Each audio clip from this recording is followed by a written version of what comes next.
Hey everyone, it's Dr. Mike here. Today we're diving into a topic that affects many of us, caffeine. We all love our morning coffee, that afternoon tea, or even an energy drink to power through the day. But have you ever stopped to think about how much caffeine you're actually consuming? You see, caffeine is a stimulant that affects your central nervous system. In moderate doses, it can make you feel more alert, focused, and energized. But like many things in life, too much of a good thing can have its downsides. That's right, folks, even caffeine has its limits. While that cup of joe might seem harmless, exceeding your recommended daily intake can lead to some unexpected and potentially unpleasant side effects. So, stick around as we explore 9 side effects of too much caffeine. You might be surprised by what you learn.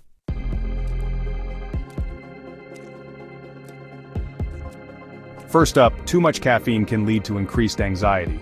We've all been there, that feeling of restlessness and unease after one too many cups. It's not just in your head, caffeine actually triggers the release of adrenaline, the fight-or-flight hormone.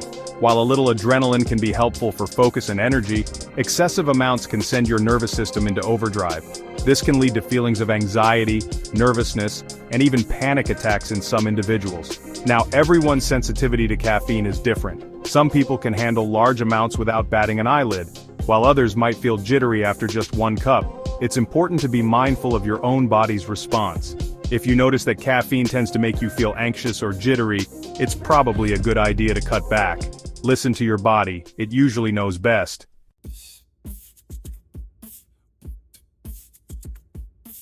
So how much caffeine is too much when it comes to anxiety? Well, the FDA recommends a daily limit of 400 milligrams for most adults. That's about 4 cups of brewed coffee.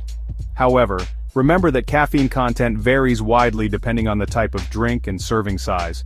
Energy drinks, for example, can pack a significantly higher punch than your average cup of tea. The key is to be aware of your own personal caffeine threshold. Start by paying attention to how you feel after consuming caffeinated beverages.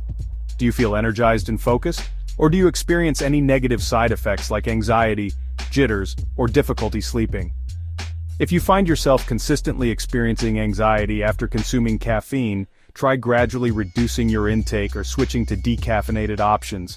Your mental well-being is worth it.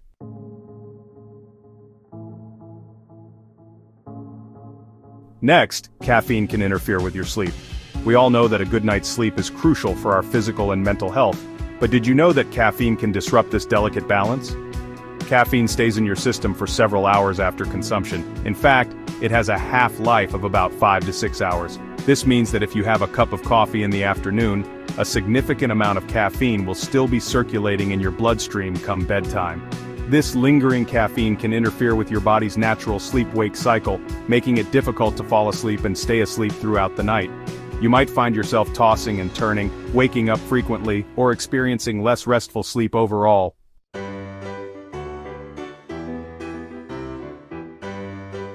The good news is that you don't have to give up caffeine entirely to enjoy a good night's rest.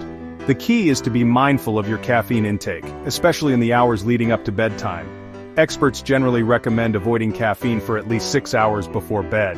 This will give your body enough time to metabolize the caffeine and prevent it from interfering with your sleep. If you're particularly sensitive to caffeine, you might want to extend that window even further. Experiment with different caffeine curfews to find what works best for you. Remember, establishing a consistent sleep schedule is also crucial for healthy sleep hygiene. Try to go to bed and wake up around the same time each day, even on weekends, to regulate your body's natural sleep-wake cycle.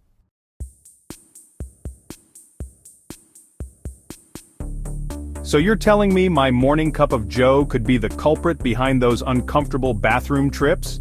Yeah, you heard that right. Caffeine can wreak havoc on your digestive system. It stimulates your gut, leading to rapid transit time. This can result in diarrhea or bloating. Consider your caffeine intake if you're prone to digestive issues. Listen to your body. It'll tell you what it can handle.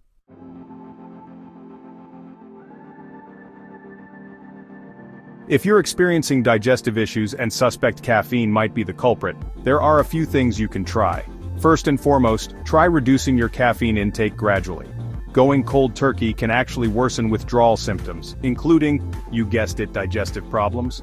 Next, be mindful of when and how you consume caffeine. Having it on an empty stomach can increase the likelihood of digestive upset. Try enjoying your coffee or tea with a meal or snack to see if that helps. Also, consider switching up your caffeine source. Different types of coffee and tea contain varying levels of caffeine. You might find that you tolerate some better than others. Experiment and see what works best for you. And of course, if you're experiencing persistent digestive problems, it's always best to consult with a healthcare professional to rule out any underlying medical conditions. Don't just grin and bear it, get it checked out.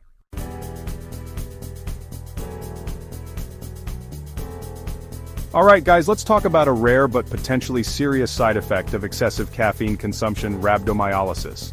Now this is a bit of a mouthful, but it's important to be aware of. Rhabdomyolysis occurs when damaged muscle fibers release their contents into the bloodstream. This can lead to kidney damage and other serious health problems. While it's typically associated with extreme physical exertion or trauma, in rare cases, extremely high doses of caffeine can also contribute to this condition. Now I know what you're thinking. How much caffeine are we talking about here? We're talking about consuming massive amounts, way beyond your typical daily intake. Think several liters of energy drinks or dozens of cups of coffee in a short period. So unless you're planning on signing up for a caffeine-fueled marathon anytime soon, you're probably not at risk for rhabdomyolysis. But it's still important to be aware of the potential dangers of overdoing it on caffeine.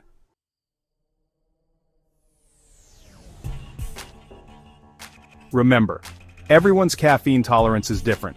Some people can handle more than others without experiencing any negative side effects. But just because you can tolerate a certain amount, doesn't mean it's necessarily good for you. The key takeaway here is moderation. Enjoying caffeine in moderation as part of a healthy lifestyle is perfectly fine for most people. But if you're consistently pushing your limits or using caffeine to mask underlying issues like sleep deprivation or poor diet, it's time to reevaluate your habits. Your body is your temple, and it's important to treat it with respect. Listen to the signals it's sending you. If you're feeling jittery, anxious, or experiencing any other negative side effects from caffeine, it's a sign to cut back. Remember, health is a marathon, not a sprint. And just like you wouldn't chug a whole pot of coffee before a race, it's important to pace yourself when it comes to caffeine consumption.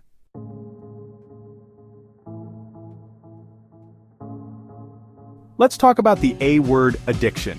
Yes, even though it's widely consumed and socially acceptable, caffeine is a drug and it can be addictive.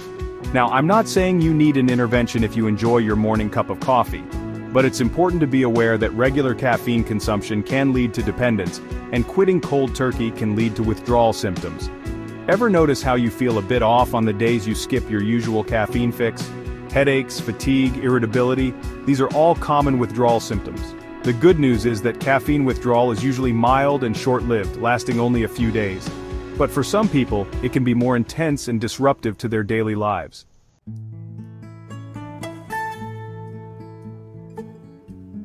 If you're concerned about your caffeine intake, don't worry. There are ways to break the cycle. Start by acknowledging the issue and gradually reducing your intake. Switch to decaf or herbal teas to ease the transition. Seek support from friends or healthcare professionals. The benefits: better sleep, reduced anxiety, are worth it.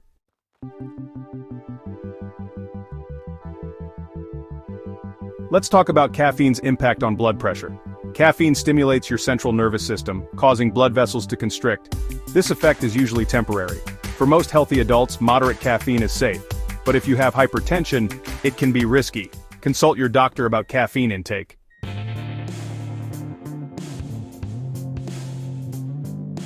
How can you enjoy caffeine without raising your blood pressure? The key is moderation. Up to 400 milligrams a day is safe for most adults. That's about 4 cups of coffee. If you have hypertension, be cautious. Track your intake. Keep a food diary. Discover hidden sources.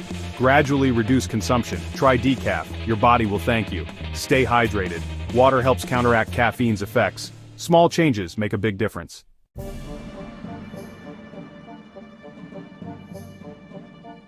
Let's dive into another potential side effect of excessive caffeine consumption: a rapid heart rate, medically known as tachycardia.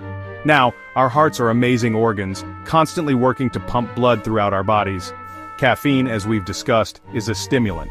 When it enters your system, it can temporarily increase the rate at which your heart beats. This racing heart sensation, while usually harmless in moderation, can be quite uncomfortable and even alarming for some. Imagine this, you've just downed a large energy drink before a workout. Suddenly you feel your heart pounding in your chest, almost like a drum solo gone rogue. That, my friends, could be caffeine-induced tachycardia. While this sensation often subsides on its own as the caffeine wears off, it's crucial to pay attention to your body's signals. If you frequently experience a rapid heart rate after consuming caffeine, especially alongside dizziness, chest pain, or shortness of breath, it's essential to seek medical attention immediately.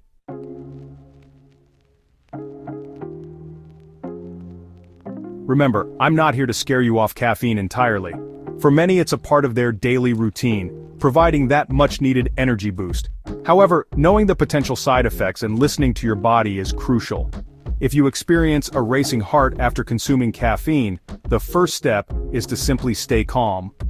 Panic and anxiety can exacerbate the situation. Take slow, deep breaths to help regulate your heart rate. Next, consider reducing or eliminating your caffeine intake for a while to see if your symptoms improve. Sometimes a simple adjustment to your diet is all it takes. However, and I can't stress this enough, if your rapid heart rate is persistent, severe, or accompanied by other concerning symptoms like chest pain, dizziness, or difficulty breathing, seek immediate medical attention. It's always better to err on the side of caution and get checked out by a professional. Your health is your most valuable asset, so prioritize it.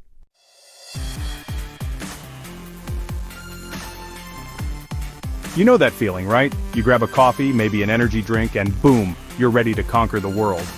But then, a few hours later, it hits you. The dreaded caffeine crash.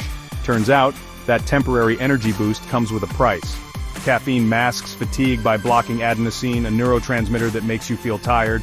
But your body keeps producing adenosine, and when the caffeine wears off, it's like a floodgate opens. Suddenly you're hit with overwhelming fatigue, even more tired than you were before. It's like your body's playing catch-up, reminding you that caffeine isn't a substitute for real rest. So next time you reach for another cup, remember, you might be setting yourself up for a bigger energy crash later.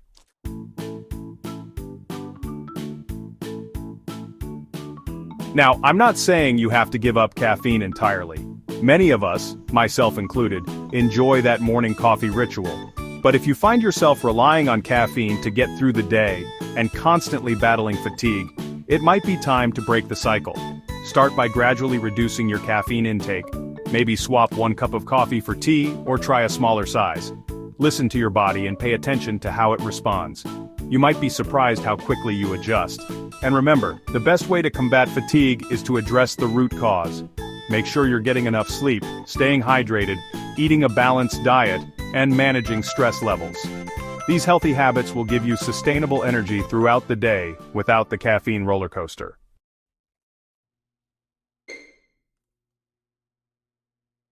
Ever notice how you make a beeline for the bathroom after finishing your morning coffee? Well, that's caffeine at work, my friends. See, caffeine is a diuretic, which means it increases urine production in your kidneys. Basically, it tells your body to flush out fluids more quickly than it normally would. This can lead to more frequent trips to the bathroom and sometimes even a sense of urgency. Not exactly ideal when you're stuck in a meeting or a long car ride, right? Now, for most people, this diuretic effect isn't a major health concern. It's more of an inconvenience. But if you find yourself constantly running to the bathroom, or if it's interfering with your daily life, it's worth taking note of.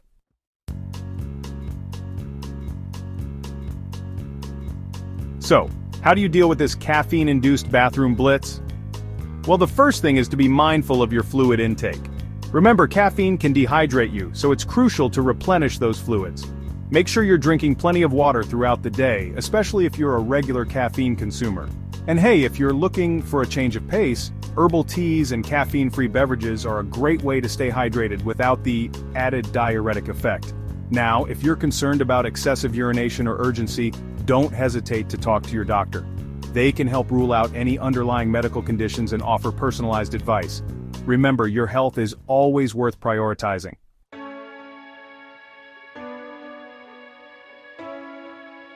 So there you have it, folks. We've covered 9 common side effects of too much caffeine, from anxiety and insomnia to fatigue and frequent urination. While caffeine has its perks, that morning pick-me-up, the social ritual of coffee with friends, it's important to consume it in moderation.